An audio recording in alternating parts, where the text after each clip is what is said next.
guys, so today I'm here to do a wrap up for the last 3 months because I've been so slack, but I've also been overseas, so I have excuses that are valid.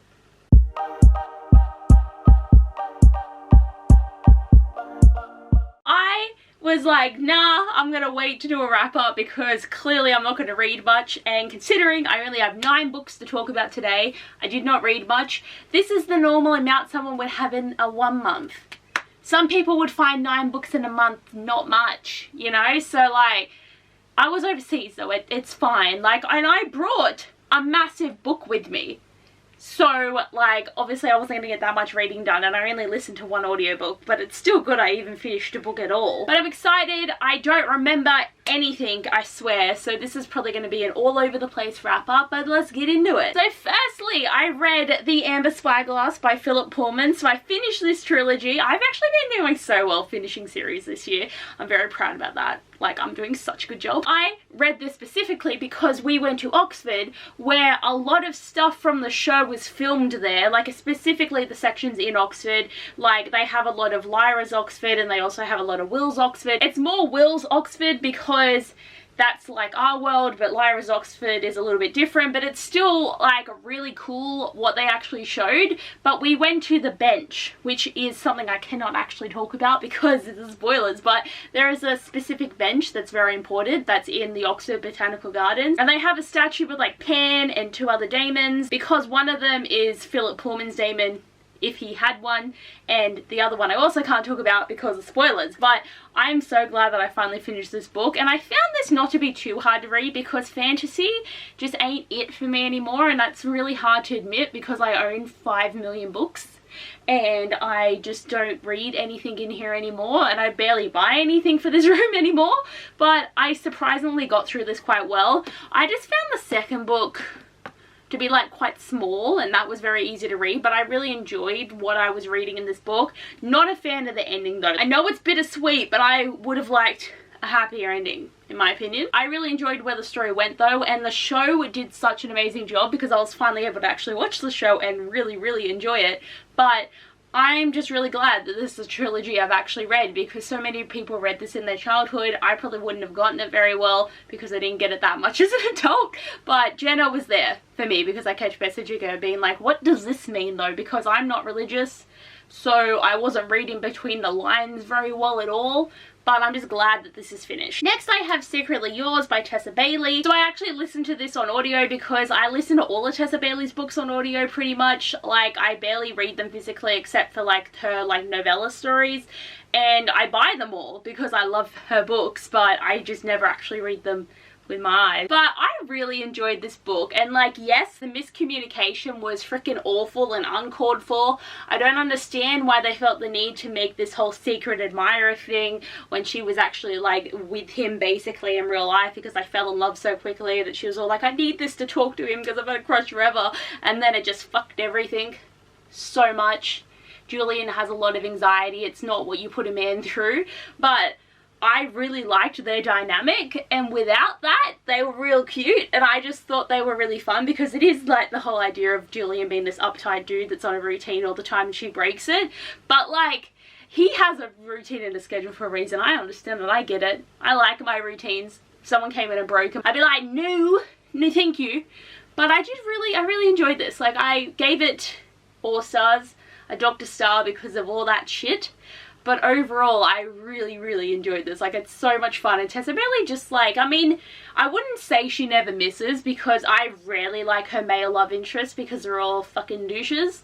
But Julian, he's a good egg. And then I read Love Theoretically by Ali Hazelwood, and oh my god, like, her writing just gets better and better. But The Love Hypothesis is always going to have just that little special place in my heart. But this is the second one, okay? Like, Love on the Brain was great, but it just wasn't it. Like, it didn't hit that bar as much as the other 2 did. Jack is the man though. Like, he is the blueprint of all men. So basically what happens, because it's fake dating again, and just saying, when this book was first announced, I actually had no idea what this book was actually about, but then I realized it's like the movie While You Were Sleeping, which is a great movie. I watch it constantly because I'm obsessed with the romance. But she has this thing where she fake dates men and she becomes whatever woman they want her to be so that she can help them get through situations, like go to parties, go to dinners, just be that person for them.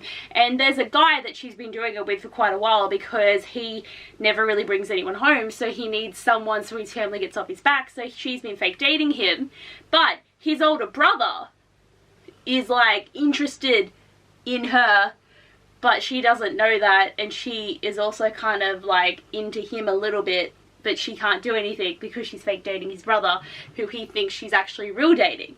So it's complicated to the max, and they also hate each other because she is a physicist and he is an experimentalist. I think that's right. So they don't like each other in science. These people do not get on, and she's trying to get a job. So there's all this academia stuff about applying for a job, and he is a professor there, but he doesn't want her to get the job there. So basically there's this hate to love, you dating my brother situation going on with them. So the layers upon layers of information and plot point here is so good, and it just gets so much better. Like, and just, oh, he's so perfect and he cares so much about her, and he just wants her to be herself, which she struggles highly with. And I just loved it. And she just gets very anxious and finds things hard to understand sometimes, and I get it. Like, just them. I really hope I haven't said too much because I really tried to talk about this book without talking about it, but like, it's like, read it, it's so good. Then I finally got to rereading Heartstopper Volume 4 by Alice Oseman because this was Magical Readathon, which I bombed. I've gotten to the point where I've just basically given up the idea that I'm ever going to finish a Magical Readathon, but it is fine. But I held off because this is the sad one, and I don't know if Volume 5 is going to continue being sad. I feel like we're going on the uphill now, but there are still like issues, like Nick's gonna go to college eventually, you know, like we know these things, but I just don't know what we're gonna see in the comics or if we're gonna have like some more future stuff. But it's really hard hitting, this one. Like, it's, I feel really bad for Charlie and the way that Nick feels so helpless because he doesn't think there's anything that he can do to help him, but they're just so great. Like, I've enjoyed the experience of rereading these so much, and I'm glad I decided to. Okay, then in September I read 3 books, which is better than I thought I would do, considering. So I read Vicious by V.E. Schwab for my Magical Readathon challenge, which was to read a Dark Academia book. This is the only thing I owned that was even close, and I was dreading it. This is just like paranormal Dark Academia book that makes me need to use my brain, and I was like, I'm gonna be such a dumbass who knows nothing about anything, and it's gonna be difficult.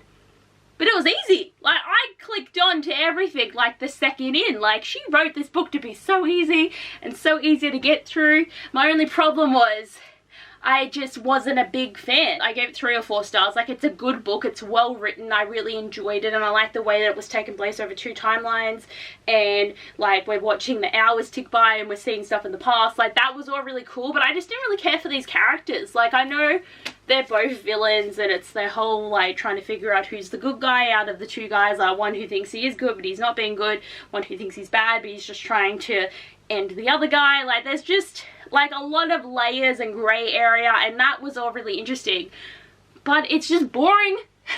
And I don't know when I'm going to read the 2nd book. I don't know if I'm going to buy the 3rd book because I don't know if I'm going to get it to match in these editions that I have. But like, I got these special editions like 5 years ago and it took me this long to read the first one. Like, it's a weird relationship I have with this book because it is actually a very good book. I just don't think V.E. Schwab is the author for me. I just don't seem to like any of her books, but out of all the ones I've read, this would be my favourite. Then I listened to Unfortunately Yours, also by Tessa Bailey, because I wanted to finish the duology, and I will admit this one is better, but I like Julian and Hallie more than I like Natalie and August. Like, I just liked the way that they so much hated each other, but they had to get married because they had 2 very different goals they were trying to achieve, and marrying each other was the best way to get to them. and it was just so funny because clearly they're physically attracted to each other so much, but they just hate each other, and this was solid hate to love.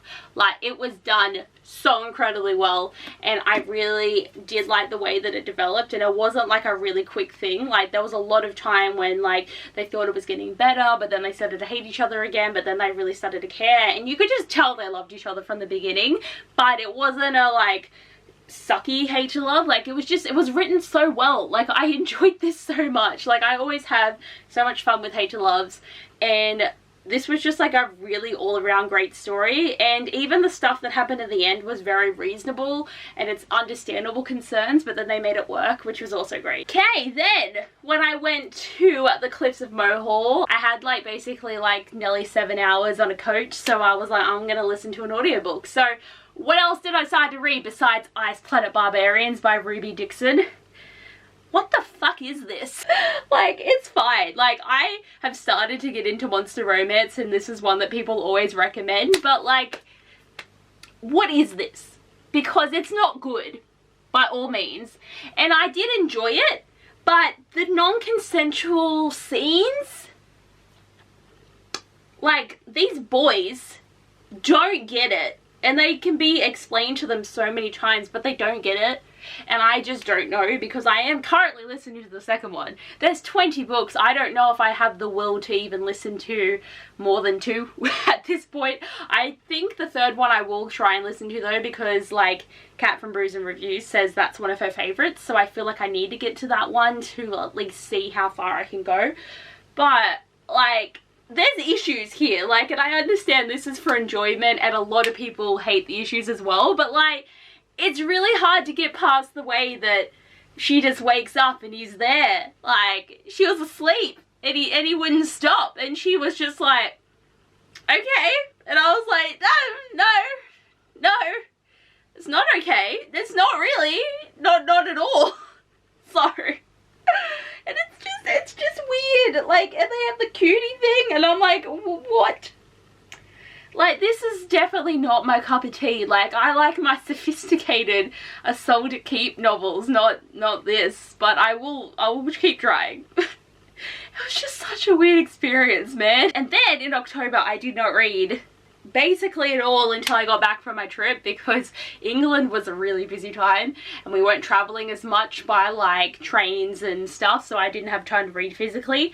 But the books I did read is not the book that I was reading on the trip, but I had to read these. Oh my god. So obviously there will be a haul coming. I got these in the UK, that's my spoiler. These weigh a lot too, so this was effort to get these home, but like, oh my god! So, I read this in a day. I already forgot what happened. I might need to skim for a sec. Basically, when I first grabbed this book, I was just like, what's happening here with Persephone and this yellow dude? And I've discovered who this is, and I'm like, ooh. So there's a little bit of stuff happening in the past there that I was like, did not expect. But we basically get like a little bit more of them like hanging out a bit more. Hades realizing his worth. Persephone getting more and more angry, and we've discovered a bit of stuff that flows into me talking about this book, because I'm trying not to say anything because I don't want to spoil anyone, but this one too, like, we find out some stuff and we got a bit of a cliffhanger. I have to wait until May next year. It's a bit much, honestly, because I need to know. We also finally got a moment with and I was like, it was so exciting. Something I've come to realize though, because the thing with this is you get to volume 5 and the slow burn is still slow burning, and you're like, my god, like, I have not read anything this slow burn in years. That I'm such an impatient person now that I'm like, just give me something.